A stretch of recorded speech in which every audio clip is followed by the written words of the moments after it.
जय हिंद दोस्तों, कैसे हो सभी लोग। तो इस नए वीडियो में बात करेंगे कि जो यूपी पीसीएस 2026 का मेंस होगा, तो उससे संबंधित इस वीडियो में मेंस की बात इसलिए करेंगे क्योंकि मैं पहले भी आप लोगों से बोल चुका हूं कि अभी जो समय है वो मेंस की तैयारी करने का है सबसे सूटेबल, क्योंकि आपको भी पता है मेंस ही सबसे जो क्रूशियल स्टेज है इस एग्ज़ाम की। ना तो इंटरव्यू ना तो प्रीलिम्स। प्रीलिम्स जैसे अभी आपका नहीं भी हो रहा हो, तो जब प्रीलिम्स आपका हो जाएगा उसके बाद अगर आपको इंटरव्यू की तैयारी नहीं रहेगी, आप मतलब मेंस की तैयारी नहीं रहेगी, आप मेंस की आंसर राइटिंग और मेंस की चीज़ों को कवर नहीं कर पाएंगे तो आपको मतलब सदमा ही लगेगा। तो इसलिए मेरा मानना है कि अगर प्रीलिम्स जब भी हो, इस बार ही हो जाए, तो फिर आप सीधे फाइनल तक पहुंच जाएं, सबसे बेहतर यही है। और उसके लिए सबसे मतलब ज़रूरी जो क्रूशियल स्टेज है मेंस की है। तो मैं सबसे पहले मेंस के लिए बात करूंगा कि इस वीडियो में मैं क्या क्या बात करने वाला हूँ, वो मैं चीज़ आपको बता दूँ। सबसे पहले तो मेंस को कैसे मतलब अप्रोच करना है, पूरे 8 पेपर कैसे करने हैं, कैसे उसके लिए पढ़ना है, क्या क्या सोर्सेज पढ़ने हैं, कहाँ कहाँ पे कौन सी चीज़ें ध्यान रखने वाली हैं। तो वो सारी चीज़ें मैं अपने जो 2-3 मेंस है उसके जो आपको एक्सपीरियंस है उसके आधार पर सारी चीज़ें बताने वाला हूँ। टाइम बहुत लग गया, आप लोग बहुत पहले से पूछ रहे हैं, लेकिन मैंने सोचा कि प्रॉपरली मतलब बैठ के शांति से सारी चीज़ें बताई जाए, तो इसलिए मुझे थोड़ा ये वीडियो लाने में समय लग गया। लेकिन इस वीडियो में मैं एक एक चीज़ आपकी कवर करूँगा। फिर भी अगर आपका कोई भी डाउट रह गया, कोई भी चीज़ जहाँ नहीं समझ में आई या जो कुछ मैंने नहीं कवर किया, तो उसके लिए आप कमेंट सेक्शन में कमेंट कर दीजिएगा, मैं वो वहाँ पे वो सारी चीज़ें डिस्कस कर लूँगा। तो फिर चलिए, सबसे पहले तो कुछ थोड़ी जो एग्ज़ाम का ओवरव्यू है वो बात कर लेता हूँ, बहुत ज़रूरी है। देखो 6 दिसंबर को आपका प्रीलिम्स होने वाला है 2026 में। तो अभी कितना, लगभग 6 महीने हैं पूरे, मई से देख लिया जाए तो 6 के 7 महीने हो जाएंगे। ठीक है। तो इन 7 में मेरा जो मानना है व्यक्तिगत रूप से, 2 महीने आप अक्टूबर और नवंबर पूरी तरह से प्रीलिम्स के लिए छोड़ दीजिए। जैसे मान लो आपको प्रीलिम्स का बहुत लोगों को बहुत ज़्यादा डर रहता है, तो अगर आप ऐसा भी कर सकते हैं तो जो सितंबर है, अक्टूबर नवंबर, 3 महीने प्रीलिम्स के लिए डेडिकेटेड कर दीजिए। वैसे मैं व्यक्तिगत रूप से ये मानता हूँ कि अगर आप मेंस के लिए अच्छा से पढ़ेंगे ये 4-5 महीने, तो फिर प्रीलिम्स आपका बहुत हद तक तैयार हो चुका होगा। तो आप केवल 2 महीने भी प्रीलिम्स को देंगे स्पेसिफिक रूप से तो भी कर लेंगे। लेकिन अगर आपका मन है तो 3 महीने निकाल लीजिए। अगर आप 3 महीने निकालते हैं, सितंबर अक्टूबर नवंबर, तो आपके पास जो इधर है 4 महीने पूरे बचते हैं। मई, अभी जैसे अप्रैल चल रहा है, मैं मई से मान के चलता हूँ, मई जून जुलाई अगस्त, तो ये 4 महीने 120 दिन है।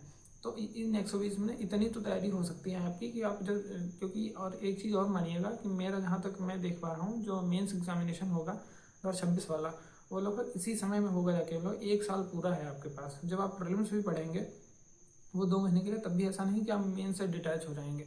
बहुत ज़्यादा मदद करता है जो आप प्रीलिम्स में पढ़ते हैं, मैक्सिमम चीज़ें वहीं वहाँ पे करनी होती, थोड़ी चीज़ें ऐड ऑन हो जाती हैं। तो लगभग आपके पास मान के चलिए 1 साल पूरा है मेंस लिखने के लिए, तो बहुत अच्छी तैयारी हो सकती है। मतलब ये गोल्डन टाइम है अगर मेंस को करना है, क्योंकि 2-3 महीने के लिए आप प्रीलिम्स पढ़ते रहेंगे, 3 महीने के लिए मेंस का छोड़ेंगे, तब बहुत मुश्किल आ जाएगी, मेरा ऐसा मानना है। तो सबसे पहले यही करना है कि अभी जो है मेंस का समय है, पूरी तरीके से मेंस को डेडिकेटेड दीजिए।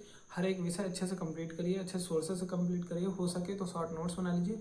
लेकिन अगर शॉर्ट नोट्स नहीं बना पा रहे हैं तो कोई समस्या नहीं है, लेकिन आप इस बार मतलब रिवीजन और प्रैक्टिस वगैरह यहीं पर कर लीजिए। बाकी जब मेन्स का समय मिलेगा, प्रीलिम्स आपका हो जाएगा या प्रीलिम्स आप दे के आएंगे, तो आपको पता चल जाएगा कि इसके आसपास है तो हो जाएगा। और आप एग्ज़ाम दे ही रहे हैं तो ये सब चीज़ें देखा भी मत करिए। मतलब अगर आपका थोड़ा सा भी डिसेंट स्कोर बन रहा है तो सीधे मेंस पे स्विच कर जाइए। तो अभी मैं इन चीज़ों पे बात करूँगा कि कैसे सोर्स क्या रखें, कैसे पढ़ें, और कौन कौन सी चीज़ों का मतलब विशेष रूप से ध्यान रखें किस सब्जेक्ट में। तो इन सब चीज़ों को मैंने नोट डाउन कर लिया है। तो मैं आपको मतलब स्टेप बाय स्टेप हिंदी से लेके GS 6 तक सारी बातें करूँगा। तो चलिए स्टार्ट करते हैं। मैंने मेंस का बता ही दिया है सारी चीज़ें। तो सबसे पहले जो आपके पास होना चाहिए वो एक यूपी पीसीएस का PYQ होना चाहिए। 2018 से सब्जेक्टिव होने लगे हैं मेंस, उसके बाद 2024 के 25 भी हो गया है अब तो इतने सालों का जो PYQ हम, अगर आप मेरे से पूछें, मैं बता रहा हूँ कि कौन सा PYQ लेना चाहिए हिंदी मीडियम के लिए, तो मैंने 2 देखे हैं, दृष्टि IAS का है, एक घटना चक्र का है। तो इन दोनों में से मुझे जो लगता है व्यक्तिगत रूप से घटना चक्र सही लगता है। तो आप दोनों को देख लीजिए, जो आपको बेहतर लगे वो एक लीजिए। सॉल्व PYQ, ये सॉल्व PYQ आपके पास जरूर मतलब मस्ट रूप से होना ही चाहिए। तो सबसे पहले ये चीज़ होनी चाहिए।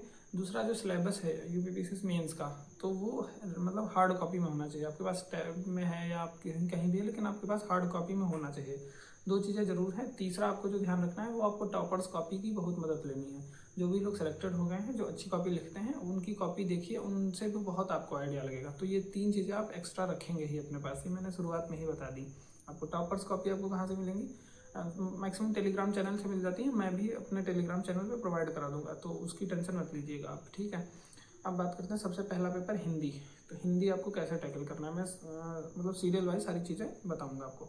तो हिंदी को देखो, अभी कुछ लोग ऐसा करेंगे कि बिल्कुल समय नहीं देंगे, तो मेरा भी मानना है अगर आप डेली भी नहीं देते हैं तो ठीक है, अभी चल जाएगा। लेकिन हिंदी का आप ये ध्यान रखिएगा, जो मतलब जिस पेपर में जो विशेष बात है वो मैं ज़रूर बताऊँगा आपको कि यार 150 नंबर का होगा हिंदी का पेपर, और इसमें आप 100 110 तक जा सकते हैं। मेरा मानना है 107 105 तो आराम से ला सकते हैं, थोड़े से एक्स्ट्रा एफर्ट के साथ। और वहीं जीएस के किसी भी पेपर में 200 में आपको 100 लाना बहुत मुश्किल हो जाता है, 100 110 105 ऐसे। तो इनमें हिंदी में 100 से ऊपर जाने के लिए आपको क्या करना है अभी से, अगर जैसे कि एक अप्रोच ये होती है, कुछ लोग बताते हैं कि डेली हिंदी को 1 घंटा या आधा घंटा दो। मैं उस अप्रोच से नहीं चलता। मैं मतलब कोई सब्जेक्ट को 30 मिनट या 20 मिनट नहीं पढ़ पाता, 1 घंटा नहीं पढ़ पाता। मुझे अगर पढ़ना है तो कोई भी सब्जेक्ट अगर पढ़ना है तो मतलब 3 घंटे मिनिमम, 2 घंटे ऐसे में पढ़ता हूँ। तो वो मैं सलाह नहीं दूंगा आपको कि 30 मिनट डेली हिंदी पढ़िए। अगर पढ़ सकते हैं तो बहुत बेहतर है, सबकी अपनी अप्रोच होती है। लेकिन इसके लिए आप क्या करिए कि संडे का दिन, अभी से जैसे सिनेरियो है, संडे के दिन प्रॉपरली इसके लिए 2 या 3 घंटे दे दीजिए हिंदी के लिए। अब व्याकरण पे ज़्यादा फोकस करिए। तो अगर अभी से मतलब ये मैंने बताया कि कैसे करना है। अब बात करते हैं सोर्सेज हिंदी के लिए क्या रखें। तो हिंदी के लिए एक सोर्सेज केवल अभी रखिए, और वो है PYQ। जो सॉल्व PYQ है, शिल्पी का ही मार्केट में मिलता है, मेरे पास भी वही है। शिल्पी का सॉल्व PYQ हिंदी का ले लीजिए, व्याकरण सारा उससे कर लीजिए। उसके अलावा जो आपका रहेगा जो पत्र आलेखन वाला है मामला, तो उसके लिए आप CL त्रिपाठी सर का मतलब ऑनलाइन बैच से ले सकते हैं, और नहीं भी लेना चाहे तो उनका कंटेंट वगैरह मिल जाता है, तो वहाँ से उनके पत्र का फॉर्मेट है वो आप यूज़ कर लीजिए। मैं भी कई सारे जो चीज़ें हैं इसकी रिलेटेड, क्योंकि मैंने भी RO दिया था तो उससे संबंधित मेरे पास हिंदी का मटेरियल ठीक ठाक हो गया था, तो मैं आपको टेलीग्राम पे प्रोवाइड कराता हूँगा। और उसके अलावा जो बचता है मुहावरे आपको थोड़ा अलग से देखने पड़ेंगे, क्योंकि जो मैं ये सब चीज़ें बता रहा हूँ जो अभी का मेंस हो गया, उन सब चीज़ों को भी ध्यान में रखते हुए, क्योंकि करंट मतलब अब ऐसे कैसे चेंज हो रही हैं सारी चीज़ें। तो इसके लिए अभी आपने देखा होगा 25 वाला मेंस में 5 जो आए थे वो PYQ नहीं थे शुरुआत के। मुहावरे क्रूशियल रोल अदा करते हैं। 30 नंबर का मुहावरा आता है, तो आप समझ लीजिए अगर 30 नंबर में आप 25 प्लस चले गए तो बहुत अच्छा स्कोर है। अगर आप थोड़ा सा भी गड़बड़ा गए कहीं तो ये सीधे 10-15 पे रुक जाता है, तो मामला 100 तो बहुत मुश्किल, 90 भी पहुँचना मुश्किल हो जाता है। इसलिए मुहावरे पे थोड़ा एक्स्ट्रा एफर्ट डालना है। उसके अलावा मुहावरे की अलग से PDF या हरदेव बहारी या PN पांडे वो मतलब अभी मत करिएगा, अभी बेसिक करिएगा, जो मैंने बताया PYQ से सारे करिए। लेकिन उसके बाद जब प्रीलिम्स हो जाएगा उसके बाद ये सारी चीज़ें हो जाएंगी। अभी एक चीज़ ये भी ध्यान रखिए, मैं जो अभी बता रहा हूँ वो अभी करने के लिए बता रहा हूँ। बाकी जब आपका प्रीलिम्स हो जाएगा तो एक अलग तरीके से आपको तैयारी करनी होगी, चीज़ें यही सारी रहेंगी। बस कहाँ पे जो आपने छोड़े हैं लूप होल्स, बस उनको भरना रहेगा। तो आपकी तैयारी मतलब उस टाइम ये हो जाएगा आपके पास कि रिवीजन करो टेस्ट दो, रिवीजन करो टेस्ट दो। इस फेज़ में आप हो जाएंगे। आपको पढ़ने वाला फेज़, नोट्स बनाने वाला फेज़ यहीं ख़त्म कर लेना चाहिए, मैं ये वहाँ पे बता रहा हूँ। तो शिल्पी की बुक हो गई, PN पांडे, हरदेव बहारी आप चाहें तो व्याकरण के लिए यूज़ कर सकते हैं, नहीं भी करेंगे तो इतने से भी काम चल जाएगा। संडे को केवल 2-3 घंटे हिंदी को देती चलिए साथ में ही। और टेस्टरी और ये जो व्याख्या का सेक्शन होता है, संक्षेपण है, भावार्थ है, इसके लिए मैं तो मतलब एक बार इनके नियम देख लीजिए आप किसी की क्लासेस है, जैसे कि CL त्रिपाठी सर के देख सकते हैं, S कुमार सर का वीडियो है यूट्यूब पे फ्री में, तो उनसे भी देख सकते हैं। नियम समझ जाइए एक बार कि कैसे ये लिखते हैं, फिर उसके बाद मतलब प्रैक्टिस करते रहिए, चेक कराते रहिए, तो उससे ये चीज़ें ज़्यादा बेहतर हो जाएंगी। कोई आसपास हो आपके, या टेस्ट सीरीज ज्वाइन कर रखी हो तो सबसे बेहतर, नहीं भी की हो तो कोई, मैं ऐसा नहीं बोलूँगा अभी टेस्ट सीरीज जाके ज्वाइन करिए। टेस्ट सीरीज मेंस मतलब प्रीलिम्स होने के बाद कंपलसरी होती है, तब तो मेंस की करनी चाहिए, लेकिन अभी नहीं कर रहे हैं तो कोई दिक्कत नहीं है, PYQ से काम चल जाएगा। PYQ लिखते रहिए, PYQ को समझते रहिए। तो हिंदी का इतना ही कर सकते हैं। हिंदी को ध्यान रखिए, 150 में आपको 110 107 नंबर तक मिल सकता है, इसमें से बहुत अच्छा स्कोर है ये। 90 प्लस तो आराम से चले जाएंगे। मैं एकदम मतलब वो बात नहीं कर रहा कि ये एक्स्ट्राऑर्डिनरी है, लोग लेके आते हैं यहाँ पे। तो हिंदी का यहाँ से हो गया। अब बात करते हैं जो आपका दूसरा पेपर होगा मेंस के, मतलब पहले ही दिन 1-2 पेपर होते हैं, हिंदी और ऐसे एक ही दिन होता है। तो सेकंड मीटिंग में ऐसे का पेपर होगा, निबंध का। तो उसमें कुछ लोगों का कन्फ्यूजन रहती है कितने वर्ड लिखने हैं, मतलब कितने पेजेस में आ जाएगा। तो 700 शब्द का एक ऐसे लिखना पड़ता है, उसके लिए लगभग 50 नंबर मिलते हैं, 50-50 के 3 ऐसे आते हैं। तो उसमें 7 से 8 पेज आप लिख देंगे सफिशियंट है। मिलते वहाँ पे 10 पेज तक रहते हैं, लेकिन 8 पेज तक भरने वाले पूरा भर देते हैं, भर दीजिए, क्योंकि वर्ड लिमिट उन्होंने सेट की है, तो थोड़ा उसका भी आप वो रखिए अपनी हैंड राइटिंग के हिसाब से। 7 से 8 पेज में मैं 8 पेज लिखता हूँ हर बार, तो इतने पेजेस में सफिशिएंट हो जाता है। तो सबसे पहली बात ये हो गई। दूसरी बात, अब इसका सोर्सेज क्या रखेंगे। देखो इसकी कोई एक स्पेसिफिक बुक नहीं मुझे ना मिली आज तक, ना ही मुझे लगता है किसी कोई आती हो, अगर मतलब आती हो तो मुझे नहीं पता, बट मुझे किसी बुक से ऐसे को सफिशिएंट हो जाना कि ये बुक पढ़ लोगे आप ऐसे लिखने लगोगे, या किसी सर की क्लास कर लोगे तो ऐसे लिखने लगोगे, ऐसा मुझे नहीं लगा। बट हाँ, इसमें मदद जरूर करते हैं, जैसे कोई आपको गाइड कर दे किस चीज़ों कैसे कनेक्ट करना है, पैराग्राफ्स को कैसे मतलब अलग आपको ऐसे दिखाना है, तो उसमें मदद जरूर करते हैं। जैसे कि जो टेस्ट सीरीज हैं, जो किसी मेंटर के थ्रू आप तैयारी करते हैं, तो उन चीज़ों में मदद मिल जाती है। लेकिन मैं कुछ सोर्सेज बताने वाला हूँ। जैसे मैंने अपना एसे और हिंदी का तैयार किया, मैंने उसके लिए कोई स्पेसिफिक कोचिंग नहीं ली थी, बट अपने आप से ये चीज़ें हो गई थी। तो इसके लिए मैं बताने वाला हूँ कि कैसे कैसे आप एसे को तैयार कर सकते हैं। तो सबसे पहला मेरा सोर्स अभी के लिए है, क्योंकि एक चीज़ ये भी ध्यान रखिएगा, मैं लगभग मेन से 4-5-6 महीने पहले आपको बता रहा हूँ, तो इस आधार पे बता रहा हूँ कि अभी आपको ये पढ़ना चाहिए। अगर यही मैं बता रहा होता, मेंस प्रीलिम्स हो चुका होता आपका, मेंस के लिए कर रहे होते, तो फिर ये चीज़ें नहीं होती वहाँ पे फिर आपको जैसे मटेरियल निकालना है, पढ़ के बस करना है। लेकिन तैयारी वही अच्छी होती है जो मतलब स्ट्रांग आपका बेस बना दे। तो आप मतलब कैसे भी ऐसे चेंज हो जाएगा। जैसे इस बार आरओ में डायरेक्ट ऐसे नहीं पूछे गए थे, तो लेकिन अगर आपका ऐसे लिखने का तरीका आपके पास है तो आप टैकल कर ले जाएंगे, कितना भी चेंज करें। तो मैं वो चीज़ आपको बताने की कोशिश कर रहा हूँ। तो हिंदी के, जैसे हिंदी मीडियम के लिए मैं बता रहा हूँ, हिंदी मीडियम के लिए हिंदी का कोई न्यूज़पेपर पढ़ना स्टार्ट कर दीजिए। आपको सच मानिए, या आप खुद पढ़िए 1 महीना या 20 दिन, तो आपको समझ में आएगा कि आपकी मतलब आंसर राइटिंग में बहुत ज़्यादा इम्पैक्ट हो जाएगा, चेंज हो जाता है। और अगर आंसर राइटिंग आपकी अच्छी हो रही है तो आपका ऐसे भी अच्छा हो जाएगा। तो मैं जो सजेशन देना चाहूँगा, तो हिंदी का न्यूज़पेपर, उसका एडिटोरियल पढ़िए। दैनिक जागरण का जो राष्ट्रीय संस्करण आता है वो वाला, या तो जनसत्ता, इन दो में से कोई एक पढ़ लीजिए, हिंदी मीडियम के लिए बता रहा हूँ। और उसके अलावा योजना मैगजीन आती है, सभी लोग जानते हैं, उसका हर मंथ की वो आती है, उसमें एक अलग टॉपिक कवर रहता है, पूरा टॉपिक के बारे में उसमें दिया रहता है। कभी एग्रीकल्चर के बारे में आता है उसमें, कभी डिजिटल क्रांति या डिजिटल यूपीआई लेन देन, इन सबसे पूरा टॉपिक रहता है उसमें, काफ़ी डाटा रहता है, फैक्ट रहता है, और मतलब सारी चीज़ों को कंपाइल किया जाता है। तो मैं ये नहीं बोल रहा हूँ कि उसको बैठ के आपको पढ़ना है, बट क्या करना है कि जो अच्छा टॉपिक पेज इस महीने में आया, देखते रहिएगा उसको। तो वो अगर कोई एग्रीकल्चर पे आया है तो उसको पढ़ लीजिए, बस ऐसे किताब की तरह पढ़ते जाइए। उसमें सारा पूरी किताब नहीं पढ़नी है, 1-2 टॉपिक जो होंगे वो बहुत फ़ायदा करता है, उनको नोट डाउन कर लीजिए। कोई अच्छा डाटा मिल गया आपको तो वो नोट डाउन कर लीजिए। कोई इसमें कोर्स से स्टार्ट किया है, क्योंकि वो एकदम ऐसे के सेंस में ही लिखा रहता है। तो योजना को यूज़ कर सकते हैं आप अभी के लिए। और न्यूज़पेपर हो गया। तो ये 2 चीज़ें सोर्सेज में, अगर आप कोई रेफरेंस बुक मतलब पूछ रहे हो, तो उसके लिए दृष्टि आईएएस की जो बुक मुझे लगी है, एक सही सलामत लगी है, दृष्टि आईएएस की यूपी पीसीएस निबंध करके आती है बुक, तो उसको आप रेफरेंस बुक के रूप में यूज़ कर सकते हैं। मैंने नहीं की है, मैंने कोई निबंध के लिए बुक नहीं यूज़ की है। इसके अलावा क्या करना है, साहित्य का जो है ऐसे तो 3 सेक्शन होते हैं अलग अलग। तो पहला वाला जो सेक्शन होता है उसमें साहित्य भी आता है। कुछ लोगों को उससे फोबिया है, तो ये फोबिया मतलब डरने की ज़रूरत नहीं है। बहुत लोगों को पहले भी डर था, लेकिन धीरे धीरे उन्होंने प्रैक्टिस की तो सही आ गया ऐसे वाला जो साहित्य वाला पोर्शन था। इसके लिए मैं आपको बोलूँगा टॉपर्स की कॉपी पढ़िए। जो टॉपर्स के ऐसे हैं इंग्लिश मीडियम के लिए भी और हिंदी मीडियम के लिए भी, जो भी टॉपर्स के ऐसे हैं उनको एक बार जरूर पढ़िए। उनको पढ़िए, फिर समझिए कि मैं मतलब इन्होंने ऐसा यहाँ पे लिखा है तो मैं ऐसा लिख सकता हूँ। उसको साथ साथ ये भी करते रहिए कि मैं यहाँ पे कैसे लिखता, मैं इसको कैसे शुरू करता।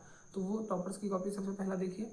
उसके अलावा निबंध और व्याख्या वाला पोर्शन, जो इतनी आप प्रैक्टिस करेंगे उसको चेक कराएंगे, उसमें जितनी गलतियाँ बताई जाएंगी कि आप ये वर्तनीय शुद्धि कर रहे हैं, आप ये चीज़ यहाँ पे कनेक्ट नहीं कर पा रहे हैं, आप बहक गए हैं, तो वो चीज़ें आपको टेस्ट से पता चलेंगी। तो दूसरा टेस्ट है।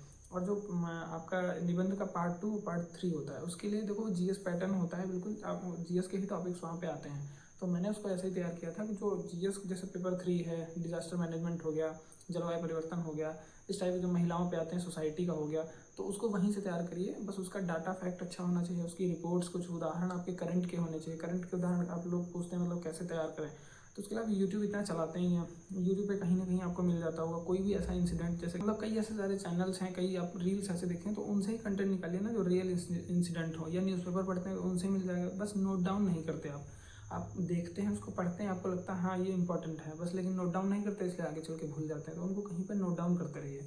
तो उन चीज़ों को यूज़ करिए, करंट से जितना आप लिंक बैठा पाएंगे, ऐसे में भी जीएस में भी, तो वो बहुत अच्छा करेगा।